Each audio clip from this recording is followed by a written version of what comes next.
Want to hide or remove those annoying contact suggestions on Messenger? In this guide, I'm going to show you guys how to do it. Start by opening Messenger. Make sure you have already logged into your account.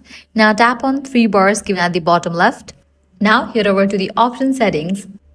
Navigate to the option privacy and safety. Click on the option hidden contacts.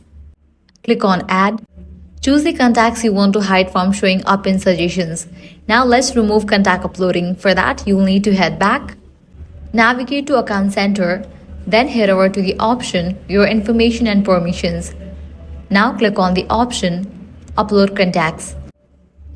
Click on the option Messenger, then click on Upload Contacts and turn it off. Then click on the option Manage Contacts.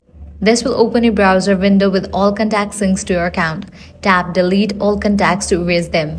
And that's it, you have successfully hidden unwanted contacts and removed suggestions on Messenger. If this guide helped you out, do not forget to like, share and subscribe. Thanks for watching.